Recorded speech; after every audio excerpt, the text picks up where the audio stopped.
जाना निश्चित है। फिर इतनी बेचैनी क्यों है, इतना भय क्यों है, इतनी दौड़ क्यों है? जिस धरती पर तुम खड़े हो वहां तुमसे पहले अरबों लोग खड़े थे। उन्होंने भी सपने देखे थे, उन्होंने भी घर बनाए थे, उन्होंने भी अपने नाम पत्थरों पर लिखवाने चाहे थे, लेकिन आज वे कहाँ हैं? समय की धूल ने सबको ढंक लिया और एक दिन तुम्हें भी ढंक लेगी। यह सुनकर मन डरता है, क्योंकि मन अमर होना चाहता है। मन चाहता है कि जो कुछ उसने पकड़ा है वह कभी छूटे नहीं, लेकिन अस्तित्व का नियम पकड़ना नहीं, बहना है। नदी अगर बहना बंद कर दे तो सड़ जाती है। जीवन भी बहाव है, जो रुक गया वह जीवित होकर भी मृत हो गया। इसलिए मैं तुमसे कहता हूं, जाने से पहले जी लो, क्योंकि मृत्यु तुम्हारे जीवन को नहीं छीनती। मृत्यु केवल समय समाप्त करती है। जीवन तो बहुत पहले ही तुमसे छिन चुका होता है। जब तुम भय में जीने लगते हो, जब तुम समाज की अपेक्षाओं में खो जाते हो, जब तुम्हारी हंसी उधार हो जाती है, जब तुम्हारा प्रेम अभिनय बन जाता है, जब तुम्हारी प्रार्थना भी केवल आदत रह जाती है, तब तुम सांस लेते हो पर जीवित नहीं होते। और यही सबसे बड़ी त्रासदी है। मृत्यु त्रासदी नहीं है, बिना जिए मर जाना त्रासदी है। एक प्राचीन कथा है। एक सम्राट था जिसने पूरी दुनिया जीत ली थी। उसके मोहल्लों में सोने की दीवारें थीं, हजारों दास थे, असीम संपत्ति थी, लेकिन रात को वह सो नहीं पाता था। हर रात उसे एक ही सपना आता, एक काला द्वार जिसके पीछे अंधकार था और कोई उसे पुकार रहा था। वह भयभीत होकर उठ बैठता।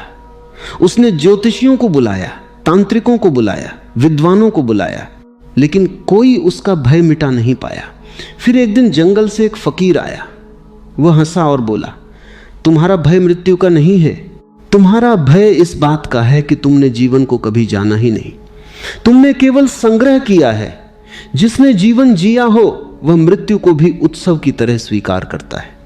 सम्राट ने पूछा, जीवन कैसे जिया जाता है? फकीर उसे नदी किनारे ले गया। वहां एक बच्चा मिट्टी से खेल रहा था, हंस रहा था, गा रहा था।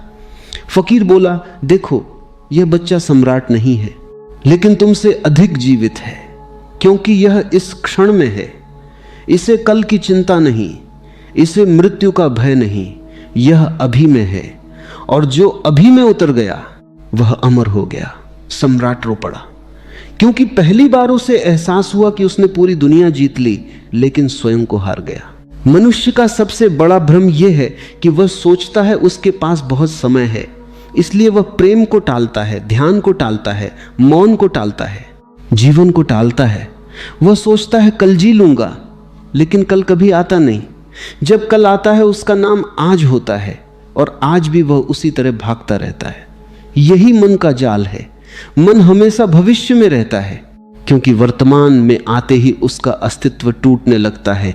वर्तमान में केवल चेतना रह जाती है, इसलिए मन तुम्हें कभी अभी में नहीं रहने देता। वह या तो अतीत के घाव देता है या भविष्य के सपने, लेकिन जीवन न अतीत में है न भविष्य में। जीवन इस श्वास में है, इस धड़कन में है, इस मौन में है। जो इसे पहचान लेता है उसका भय समाप्त हो जाता है, क्योंकि फिर उसे समझ में आता है कि मृत्यु केवल शरीर की होती है, साक्षी की नहीं। पुराणों में एक कथा आती है। एक ऋषि अपने शिष्य को श्मशान ले गए। वहां चिताएं जल रही थीं, धुआं आकाश में उठ रहा था। शिष्य कांप गया। उसने पूछा, गुरुदेव यहां क्यों लाए हैं? ऋषि बोले, ताकि तुम पहली बार जीवन को देख सको। शिष्य चकित हुआ।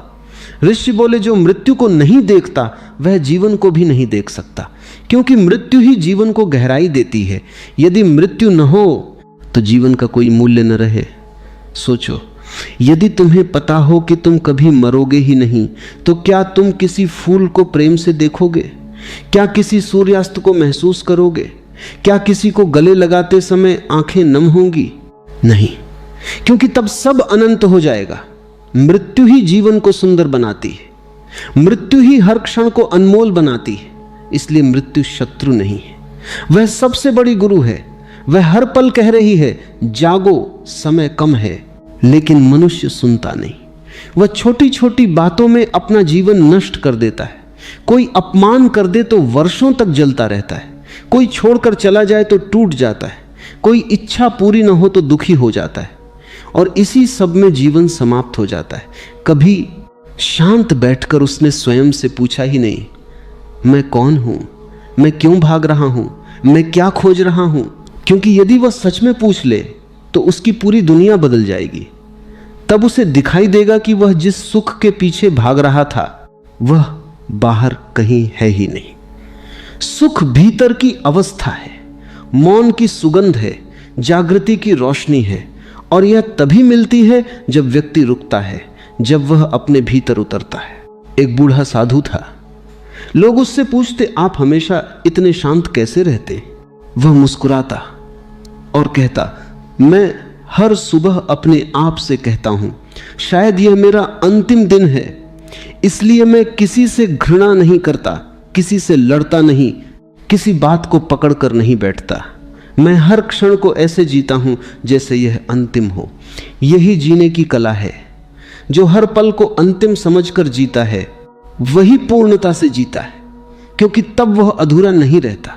फिर उसके भीतर शिकायतें नहीं रहती, फिर वह प्रेम को रोकता नहीं, फिर वह हंसी को दबाता नहीं, फिर वह नाचने से डरता नहीं, फिर वह समाज के भय में नहीं जीता, क्योंकि उसे पता है जाना निश्चित है। और जब जाना निश्चित है तो डर कर क्यों जीना? नकली चेहरों के साथ क्यों जीना? दूसरों को प्रभावित करने के लिए क्यों जीना?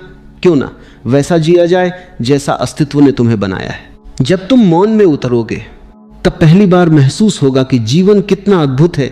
पक्षियों की आवाज संगीत बन जाएगी, हवा का स्पर्श प्रार्थना बन जाएगा, पेड़ों की हरियाली तुम्हें भीतर तक भिगो देगी।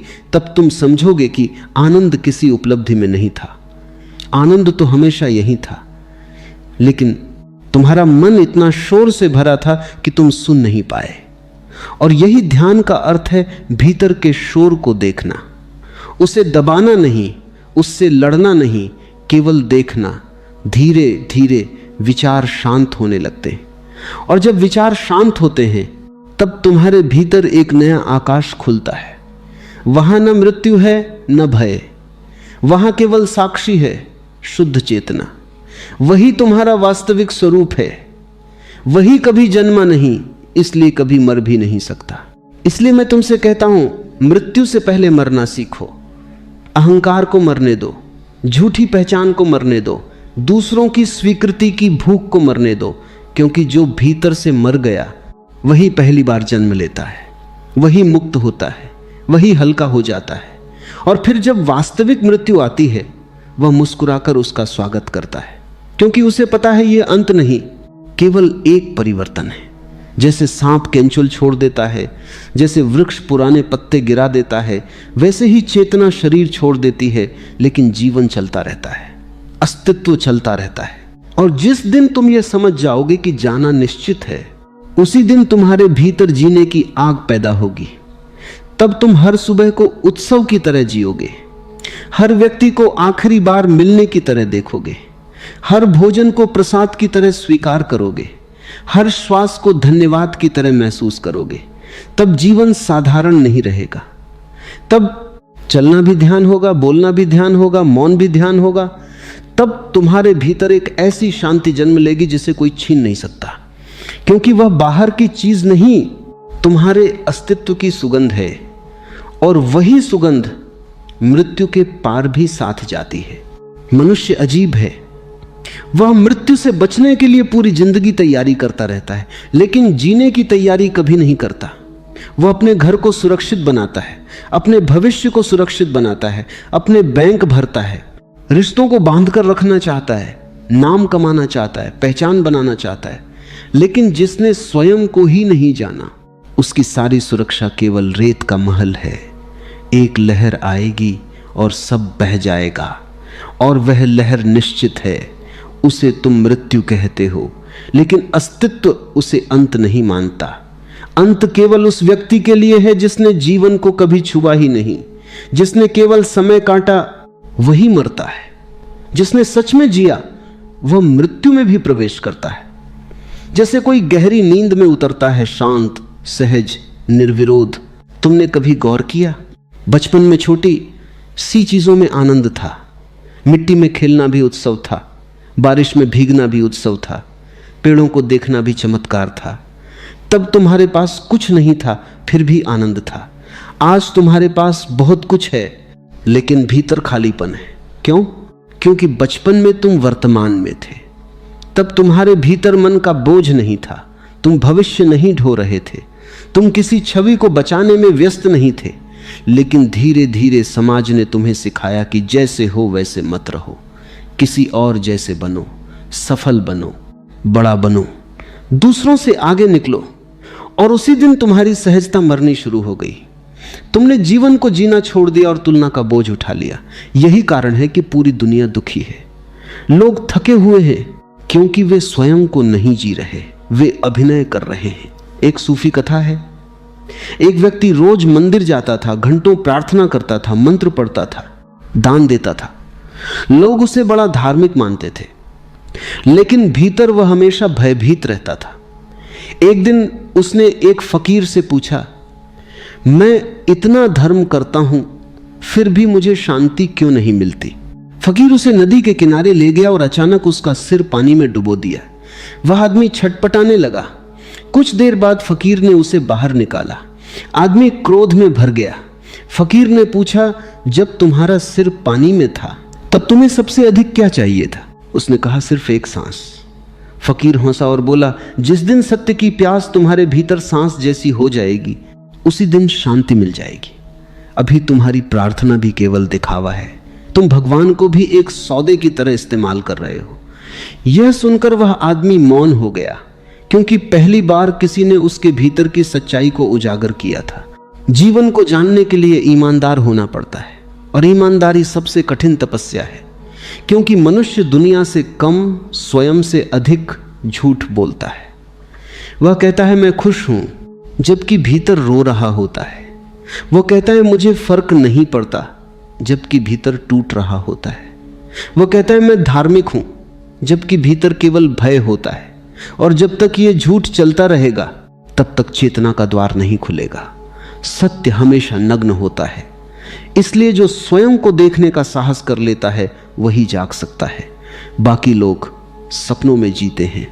तुमने देखा होगा, रात को सपने में सब कुछ वास्तविक लगता है। सपने में यदि कोई तुम्हारा पीछा करे तो तुम्हारा शरीर पसीने से भर जाता है, लेकिन सुबह आंख खुलते ही पता चलता है कुछ भी वास्तविक नहीं था। ठीक यही स्थिति अभी भी है। यह संसार भी एक गहरा स्वप्न है। फर्क सिर्फ इतना है कि यह सपना थोड़ा लंबा है। तुम इसमें इतने डूब गए हो कि भूल गए हो कि तुम कौन हो। तुम अपने नाम को ही स्वयं मान बैठे हो, अपने शरीर को ही अस्तित्व मान बैठे हो। लेकिन ध्यान की अग्नि में जब मन पिघलने लगता है, तब पहली बार एक नई अनुभूति जन्म लेती है कि मैं शरीर नहीं हूं, मैं विचार नहीं हूं, मैं भावनाएं नहीं हूं, मैं वह हूं जो यह सब देख रहा है। वही साक्षी है, वही अमर है। प्राचीन भारत में एक सम्राट था जिसे अमर होने की प्यास थी। उसने हजारों वैद्यों को बुलाया, ऋषियों को बुलाया, रसायन विद्या सीखी, दुर्लभ जड़ी बूटियां खोजी। वह मरना नहीं चाहता था। एक दिन एक वृद्ध सन्यासी उसके महल में आया। उसने सम्राट से कहा, तुम जिस अमृता को बाहर खोज रहे हो वह भीतर छिपी है। सम्राट हंसा और बोला, भीतर कैसे अमृता हो सकती है? शरीर तो मिट जाएगा। सन्यासी ने उसे दर्पण के सामने खड़ा किया और पूछा, जब तुम छोटे थे तब भी यही शरीर था? सम्राट बोला, नहीं। जब तुम जवान हुए तब शरीर बदल गया? हाँ। अब वृद्ध हो रहे हो तब भी बदल रहा है? हाँ। सन्यासी बोला, शरीर हर पल बदल रहा है, लेकिन एक चीज है जो कभी नहीं बदली देखने वाला, वही तुम्हारा सत्य है, वही अमर है। उस रात सम्राट पहली बार शांत होकर सोया, क्योंकि पहली बार उसे मृत्यु के पार की झलक मिली थी। लेकिन इस सत्य को समझने के लिए भीतर उतरना पड़ता है, और मनुष्य भीतर जाने से डरता है, क्योंकि भीतर अंधेरा भी मिलेगा, दबे हुए घाव भी मिलेंगे, अधूरी इच्छाएं भी मिलेंगी, अकेलापन भी मिलेगा। इसलिए लोग शोर में भागते हैं।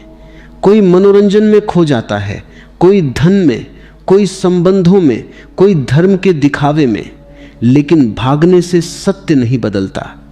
भीतर जो है वह रहेगा, और जितना भागोगे उतना ही वह तुम्हारा पीछा करेगा। इसलिए ध्यान भागना नहीं है, ध्यान सामना है, स्वयं से मिलने का साहस है। जब तुम शांत बैठते हो और विचारों को गुजरते हुए देखते हो, तब धीरे धीरे तुम्हारे भीतर एक दूरी बनने लगती है।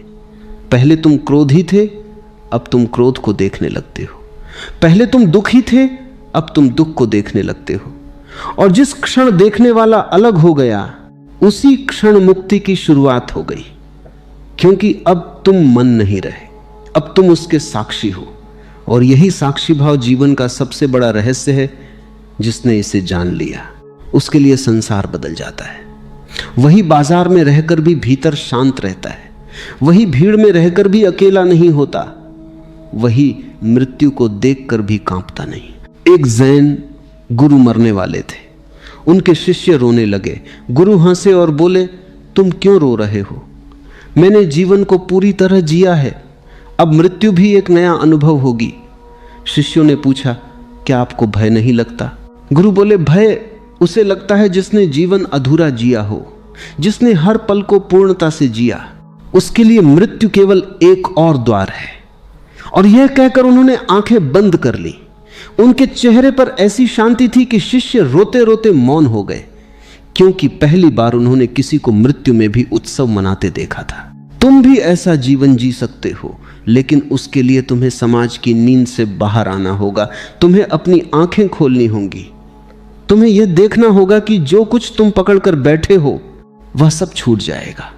शरीर छूट जाएगा, संबंध छूट जाएंगे, धन छूट जाएगा, नाम छूट जाएगा, यहां तक कि तुम्हारी स्मृतियां भी मिट जाएंगी। फिर क्या बचेगा? केवल चेतना, केवल साक्षी। इसलिए उसी को जानो, उसी की खोज करो, बाकी सब स्वप्न है। और जब ये समझ भीतर उतरने लगती है, तब जीवन में एक अद्भुत परिवर्तन आता है।